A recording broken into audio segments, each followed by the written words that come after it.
নমস্কাৰ সকলোকে স্বাগত জনাইছোঁ। আজিৰ দিনটোত পুনৰ উচ্ছেদ অভিযান আকৌ আৰম্ভ হৈছে। ধুবুৰী জিলাৰ চাপৰ চৰুৱা বাখৰাত আজি উচ্ছেদ অভিযান হৈছে। এতিয়া উচ্ছেদ অভিযানৰ পাছত বা উচ্ছেদ অভিযানৰ সময়ত ৰাইজ উত্তেজিত হৈছে, চৰকাৰৰ হতাহতিত লিপ্ত হৈছে আৰু সেই দৃশ্যাংশসমূহ ইতিমধ্যে আপোনালোকে সংবাদ মাধ্যমত দেখি আছে বা সংবাদ মাধ্যমত সেই কথাবিলাক চৰ্চিত হৈ আছে। এতিয়া সেই তাৰপিছত বিভিন্নজনে বিভিন্ন ধৰণৰ প্ৰতিক্ৰিয়া দিছে। এতিয়া এই গোটেই কথাখিনিত আমি কিছু বিশেষ বিষয় আঙুলিয়াই দিব বিচাৰিছোঁ।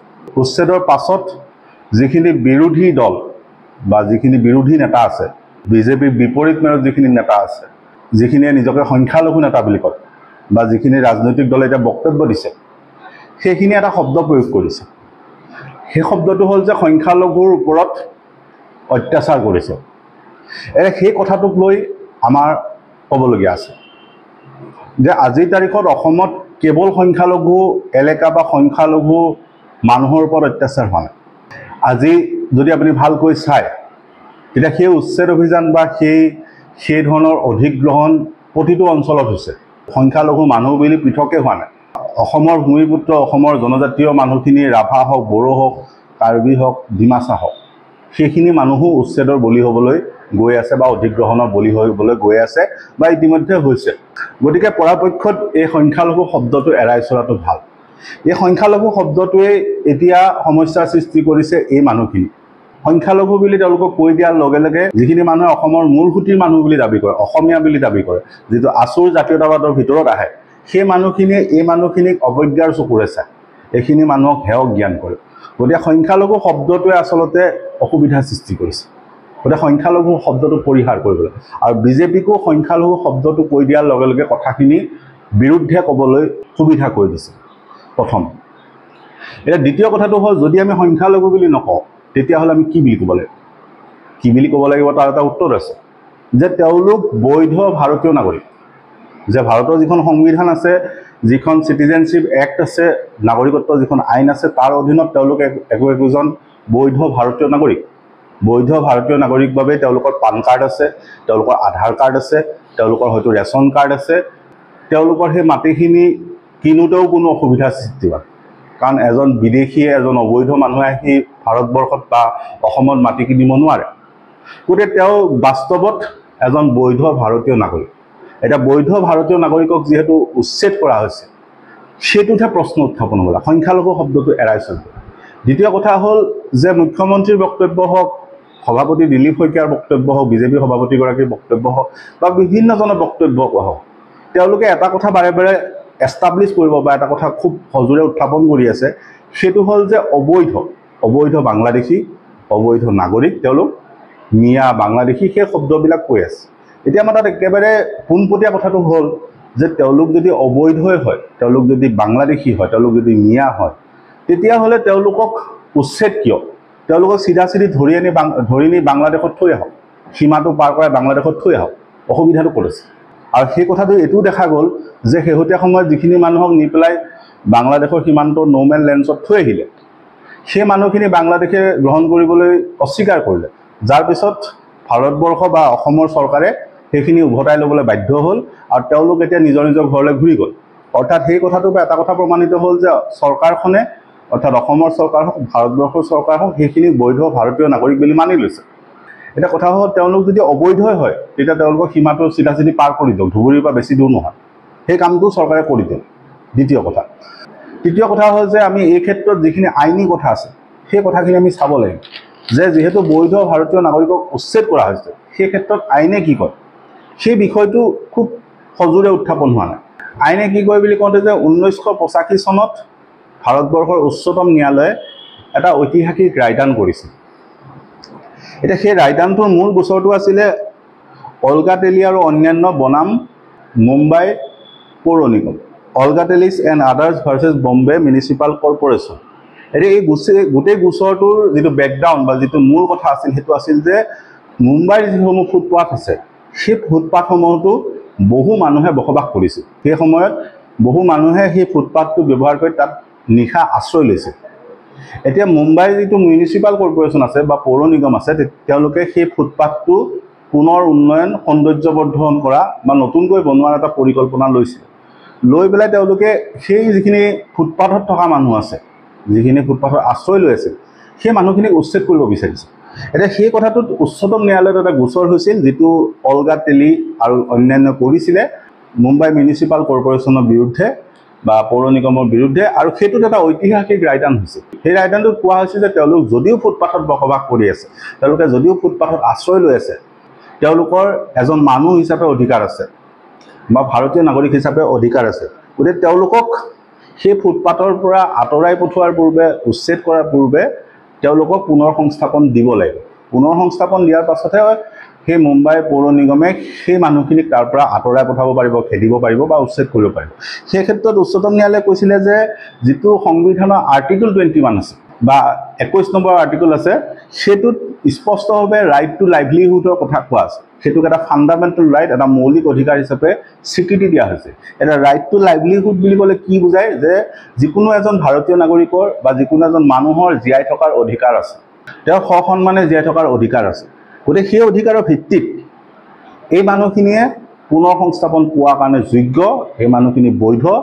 গতিকে তেওঁলোকক উচ্ছেদ কৰাৰ পূৰ্বে চৰকাৰ হওক বা সেই পৌৰ নিগম হওক তেওঁলোকক পুনৰ সংস্থাপন দিব লাগিব। সেই কথাটো নিৰ্দেশ প্ৰদান কৰিছিল 1985 চনত প্ৰথম আইনী ৰায়দান। দ্বিতীয় এটা খুব গুৰুত্বপূৰ্ণ গোচৰ আছে, যিটো হৈছিলে বিগত বৰ্ষত, সেইটো অসমৰ লগত জড়িত। যে 2024 চনত আপোনালোকৰ মনত আছে যে সোণাপুৰৰ কচুতলিত উচ্ছেদ হৈছিল। কচুতলি উচ্ছেদৰ সময়ত এইটো কথা যুক্তি দিয়া হৈছে যে এখিনি অবৈধ মানুহে লেণ্ড জেহাদ চলাইছে, অৰ্থাৎ মাটি দখল কৰা জেহাদ চলাইছে, আৰু সেইখিনি মানুহে ট্ৰাইবেল বেল্ট বা জনজাতীয় বেল্টত বহি লৈ তেওঁলোকে অবৈধ দখল কৰিছে। এতিয়া সেই গোটেই ঘটনাক্ৰম যদি চাই, তেতিয়া ছেপ্টেম্বৰৰ 9 তাৰিখে প্ৰথম উচ্ছেদ অভিযান আৰম্ভ হৈ কচুতলি। তাৰপিছত সেই উচ্ছেদ অভিযান আগবঢ়াৰ লগে লগে ছেপ্টেম্বৰৰ 12 তাৰিখে উচ্ছেদ অভিযানৰ উত্তপ্ত পৰিস্থিতিৰ সৃষ্টি হয়। আমি ইতিমধ্যে আগতেও কৈছোঁ, এতিয়াও কৈছোঁ যে সেই পৰিস্থিতিৰ সৃষ্টি নকৰাকৈও সেই উচ্ছেদ কৰিব পৰা গ'লহেঁতেন। যি উত্তপ্ত পৰিস্থিতিত দুজন নিৰীহ মানুহৰ মৃত্যু হৈছিলে, আমি নিৰীহ বুলি কৈছোঁ, সংখ্যালঘু বুলি কোৱা নাই, দুজন নিৰীহ মানুহৰ মৃত্যু হৈছিলে, এজন 19 বছৰীয়া যুৱকৰ মৃত্যু হৈছে আৰক্ষীৰ গুলীত। আৰু তাৰপিছত ছেপ্টেম্বৰৰ 13 তাৰিখে অসমৰ মাননীয় DGP GP সিং তাত উপস্থিত হৈছিল আৰু গোটেই ঘটনা তদন্তৰ নিৰ্দেশ দিছিল। এতিয়া তদন্ত কি হ'ল আমি নাজানো বাৰু, কিন্তু কথাটো হ'ল ছেপ্টেম্বৰৰ 13 তাৰিখৰ পাছত এই মানুহখিনিক ছেপ্টেম্বৰৰ 16 তাৰিখটো ডেডলাইন হিচাপে ধৰি দিয়ে, অৰ্থাৎ সময়সীমা ধৰি দিয়ে। এতিয়া যেনেকৈ এই চাপৰত মানুহখিনিক সময়সীমা ধৰি দিছে, তেনেকৈ ছেপ্টেম্বৰৰ 16 তাৰিখটো কচুতলিৰ মানুহখিনিক সেই ঠাই খালী কৰিবলৈ নিৰ্দেশ প্ৰদান কৰে। এতিয়া সেই ক্ষেত্ৰত প্ৰায় 47টা পৰিয়ালে উচ্চতম ন্যায়ালয়ত এটা গোচৰ তেওঁলোকে তৰিছিল। এতিয়া গোচৰটো সাৰাংশটো এইটো আছিল যে ছেপ্টেম্বৰৰ 17 তাৰিখে উচ্চতম ন্যায়ালয়ে এটা নিৰ্দেশ দিছিল। সেই নিৰ্দেশটোত এই যিটো কচুতলি উচ্ছেদ, সেইটো সাময়িকভাৱে স্থগিত কৰিবলৈ ন্যায়ালয়ে নিৰ্দেশ দিছিল। এতিয়া নিৰ্দেশ দিয়াৰ পাছতো ছেপ্টেম্বৰৰ 17 তাৰিখৰ পাছত উচ্ছেদ হয়। এতিয়া তাৰপিছত 47টা পৰিয়ালে উচ্চতম ন্যায়ালয়ৰ কাষ চাপে আৰু কয় যে কোৰ্টৰ যিটো অৰ্ডাৰ আছিল, আদালতৰ যিটো অৰ্ডাৰ আছিল, হয়তো সম্পূৰ্ণৰূপে ভায়োলেট কৰিছে, সেইটো সম্পূৰ্ণৰূপে উলংঘা কৰিছে। গতিকে সেই সোণাপুৰৰ যি প্ৰশাসন আছে, চাৰ্কুল অফিচাৰ হওক, ADC হওক বা যিখিনি প্ৰশাসনিক বিষয়া আছে, তেওঁলোকৰ বিৰুদ্ধে কণ্টেম্প্ট অফ কোৰ্ট, অৰ্থাৎ আদালতৰ অৱমাননাৰ গোচৰ ৰুজু হ'ব লাগে বুলি 47টা পৰিয়ালে আবেদন জনায়। এতিয়া সেই ক্ষেত্ৰত উচ্চতম ন্যায়ালয়ৰ যি ন্যায়াধীশ জাষ্টিছ, অৰ্থাৎ ন্যায়াধীশ GR গভাই, KV বিশ্বনাথে সেই সময়তে কচুতলি উচ্ছেদৰ সময়তে এটা খুব গুৰুত্বপূৰ্ণ নিৰ্দেশ দিছে, ৰায়দান দিছে। এই 47টা পৰিয়ালৰ আবেদন গ্ৰহণ কৰি এটা ৰায়দান দিছে, যিটোত কৈছিল যে no demolition shall take place across country without court permission.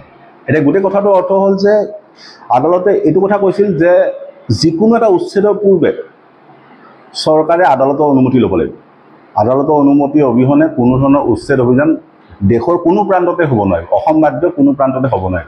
এতিয়া বাস্তৱত কি হৈ আছে? বাস্তৱত এতিয়া উচ্ছেদ হৈয়ে আছে। তাৰপিছত অক্টোবৰৰ 1 তাৰিখে ৰাষ্ট্ৰীয় সংবাদ মাধ্যম দ্য হিন্দুত এটা বাতৰি পৰিৱেশন হৈছিল, যিটোৰ ফলাফলটো আমি নাজানো বা কি তেওঁলোকে গাইডলাইন ধৰিলে আমি নাজানো, কিন্তু তেওঁলোকে বাতৰি পৰিৱেশন কৰিছিল যে উচ্চতম ন্যায়ালয়ে এই উচ্ছেদসমূহৰ ক্ষেত্ৰত এটা নিৰ্দিষ্ট গাইডলাইন বা এটা নিৰ্দিষ্ট তাত তেওঁলোকে নিয়মাৱলী ধৰি দিব বুলি কৈছিলে। কিন্তু কথাটো হ'ল উচ্চতম ন্যায়ালয়ে এই কচুতলি উচ্ছেদৰ পাছত সেই ৰায়দানটো কিন্তু দিছিলে যে উচ্ছেদৰ পূৰ্বে ন্যায়ালয়ক এবাৰ সুধিব লাগে। আন এটা ৰায়দান আছে যিটো হ'ল জুলাই 24, 2024। 2024 চনৰ জুলাই 24 তাৰিখে উচ্চতম ন্যায়ালয়ৰ মাননীয় ন্যায়াধীশ সূৰ্যকান্ত, দীপাংকৰ দাস আৰু উজ্জ্বল ভূঞা তেওঁলোকৰ বিচাৰপীঠে এটা ৰায়দান দিছিলে, যিটো ৰায়দানত উত্তৰাখণ্ডৰ এটা গোচৰ আছিল, যিটোত ৰেলৱেৰ মাটিত বা ৰেলৱেৰ ভূমিত বেদখলক লৈ এটা গোচৰ হৈছিল, তাত এভিকশ্যন হৈছিল, উচ্ছেদ হৈছিল, তাক লৈ গোচৰ হৈছিল। তাতো এইটো কথা উচ্চতম ন্যায়ালয়ে পৰামৰ্শ দিছিল যে উচ্ছেদৰ পূৰ্বে উচ্ছেদ অভিযান চলাব লাগিব, উচ্ছেদক তেওঁলোকে কোনো ধৰণে উৎসাহ নিদিয়ে, কিন্তু উচ্ছেদৰ পূৰ্বে সেই মানুহখিনিৰ ৰিহেবিলেশ্যন অৰ্থাৎ সেইখিনি মানুহৰ পুনৰ সংস্থাপনটা আগতীয়াকৈ কৰাৰ প্ৰয়োজন আছে। কাৰণ কিয় যে সেই মানুহখিনিও একোজন নাগৰিক, তেওঁলোকৰো এটা জীয়াই থকাৰ অধিকাৰ আছে। 24 জুলাই 2024 ৰায়দানটোতো উচ্চতম ন্যায়ালয়ে কিন্তু উচ্ছেদৰ পূৰ্বে পুনৰ সংস্থাপনৰ কথাটো কৈছে। এতিয়া যদি সেই ক্ষেত্ৰত আমি সংবিধানখন মেলি চাওঁ, তেতিয়া আমি লক্ষ্য কৰিম যে আৰ্টিকল 14ত লিখা আছে যে যিকোনো এজন মানুহৰ ৰাইট টু ইকুৱেলিটি আছে, অৰ্থাৎ যিকোনো এজন মানুহৰ সম অধিকাৰ আছে এখন ভাৰতবৰ্ষত, যে আইনী তেওঁলোকে সাহায্যৰ ক্ষেত্ৰত বা আইনী সুৰক্ষাৰ ক্ষেত্ৰত প্ৰতিজন মানুহৰ সম অধিকাৰ আছে। তেনেদৰে আৰ্টিকল 15ত কোৱা আছে যে বা 15 নম্বৰ আৰ্টিকলত কোৱা আছে যে যিকোনো এজন মানুহক তেওঁৰ ৰিলিজিয়ন বা ধৰ্ম, ৰেছ, কাষ্ট বা জাতি বা তেওঁৰ লিংগ বা তেওঁৰ প্লেচ অফ বাৰ্থ, তেওঁৰ জন্মস্থানক লৈ কোনো ডিছক্ৰিমিনেশ্যন কৰিব নোৱাৰিব, কোনো বৈষম্য কৰিব নোৱাৰিব।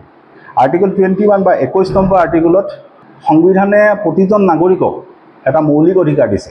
সেই মৌলিক অধিকাৰটো হ'ল যে ৰাইট টু লাইফ আৰু পাৰ্চনেল লিবাৰ্টি, জীয়াই থকাৰ সন্মান সহকাৰে জীয়াই থকাৰ তেওঁৰ অধিকাৰ আছে।